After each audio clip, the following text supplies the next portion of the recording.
वैष्णवों को दीपक त्रिवेदी का जय श्री कृष्ण। इस महामास में कृष्ण पक्ष में जो एकादशी पड़ने वाली है, जिसे हम विजया एकादशी कहते हैं, इस एकादशी का इतना बड़ा फल है कि भगवान श्री राम ने जब रावण के साथ लंका में युद्ध कर रहे थे, तभी विजय प्राप्ति के लिए विजया एकादशी की थी और उसका फल उसको लंका पे जीत पे मिला था। इस बार ये एकादशी आ रही है, तो एकादशी कब है? 6 तारीख को है या 7 तारीख को है? तो इस बार एकादशी 6 तारीख को भी है और 7 तारीख को भी है। सुबह इस बार 6 तारीख मार्च महीने में सुबह एकादशी शुरू हो रही है। इस एकादशी के दिन हम लोगों को कौन सी पूजा करनी चाहिए, कौन सा काम करना चाहिए, इस व्रत के लिए कौन से नियम पालने चाहिए, वो सभी मैं आपको बता रहा हूँ।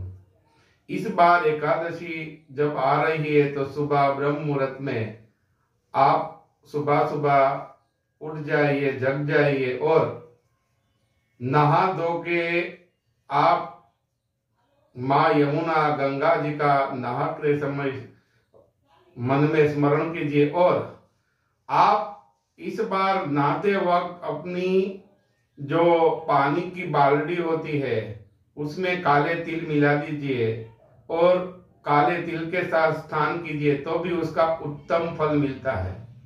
नहा धो के सूर्य नारायण को अर्घ्य लगा के आप अपने पूजा घर में जाइए, एक चौकी लगाइए, पीला या सफेद वस्त्र लगाइए और उसमें आप सफेद तिल का एक स्वस्तिक कीजिए और उस पे कलश चढ़ाइए।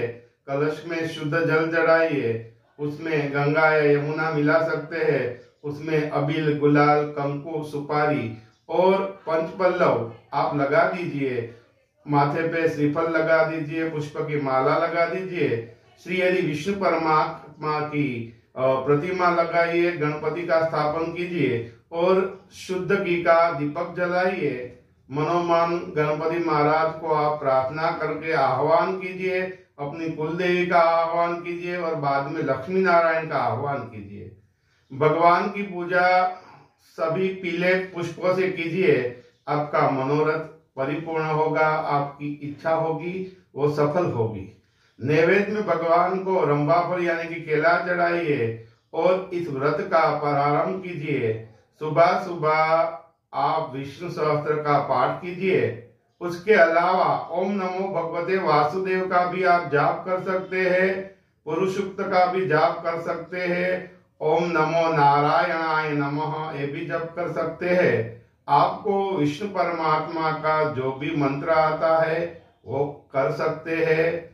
कुछ नहीं आ सकता तो आप विष्णवे नमः ऐसा जप भी कर सकते हैं और पूरा दिन ब्रह्मचारी व्रत का पालन करना है, झूठ नहीं बोलना है, लहसुन प्याज आदि खाना नहीं है, दोपहर के वक्त सोना नहीं है, रात्रि के वक्त भी आपको जागरण करना है। इस एकादशी को आप जो सशक्त है तो आप निर्जला एकादशी रह सकते हैं और सशक्त नहीं है आप ऐसा नहीं कर सकते तो एक वक्त का आप फलाहार यानी कि कोई भी फल या फ्रूट ग्रहण करके एकादशी कर सकते हैं। जो लोग ऐसा भी नहीं कर सकते वो फरार कर सकते हैं अपने तरीके से, जिस तरह से भगवान को आप मनाए, क्योंकि अपना मन शुद्ध रखना चाहिए। शुद्ध मन और भाव से आप भगवान का ये व्रत करेंगे तो आपको ऐसा ही फल मिलेगा।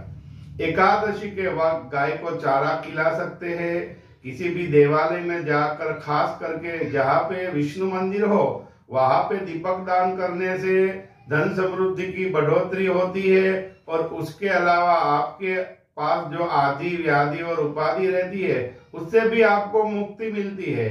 एकादशी के दिन खास करके भगवान को जब भोग लगाए तो साथ में तुलसी द्रव्य रखना चाहिए और एक खास बात याद रखनी है कि एकादशी के दिन तुलसी को तोड़ना नहीं चाहिए।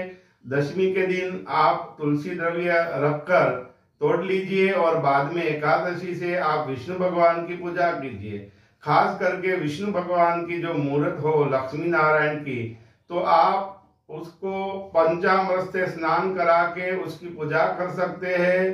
केसर वाला दूध भगवान को चढ़ा सकते हैं, अभिषेक कर सकते हैं। और इस बार दान देने में आप कंबल भी दान कर सकते हैं, वस्त्र दान भी कर सकते हैं, अन्न दान भी कर सकते हैं।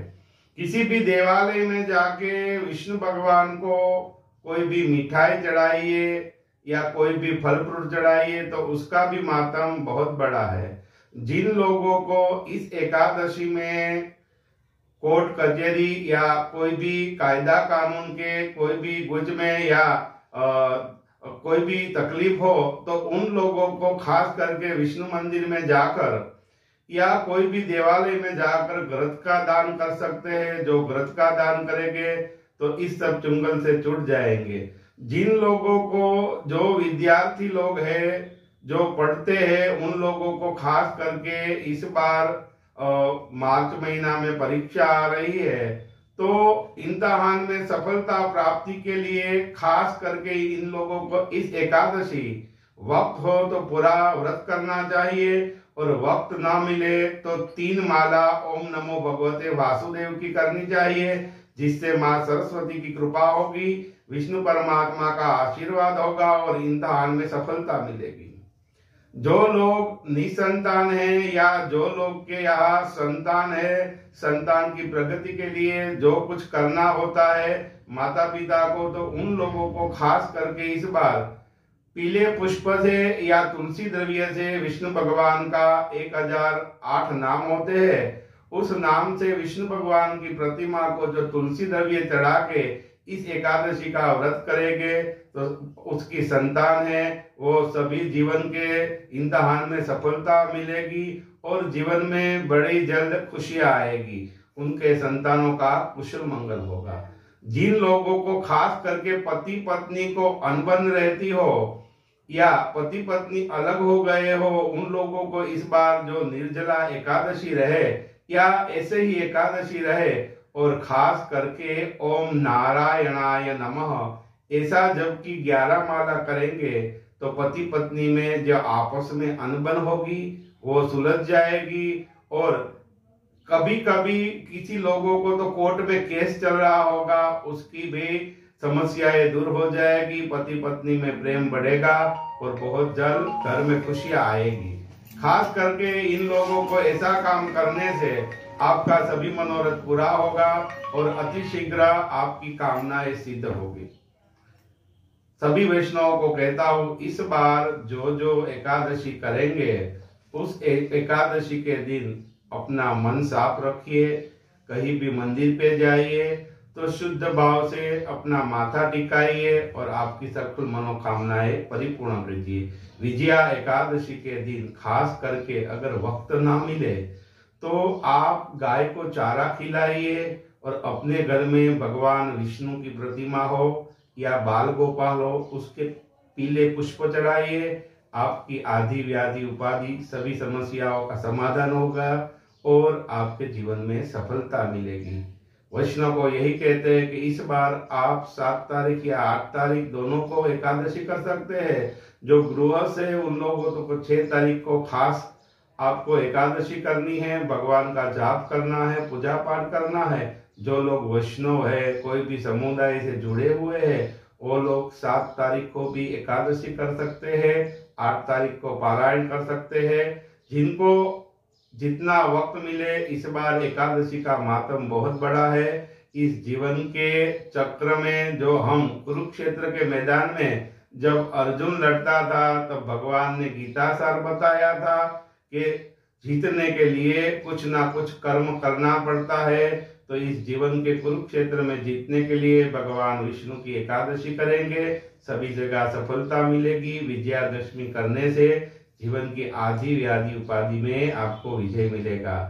इस एकादशी को आप पूजा पाठ करिए। ऐसा ही कोई ना कोई वीडियो मैं आप तक पहुंचाऊंगा जिस तरह से आप सरलता से व्रत करें और भगवान विष्णु की कृपा प्राप्त हो। दीपक त्रिवेदी का जय श्री कृष्ण।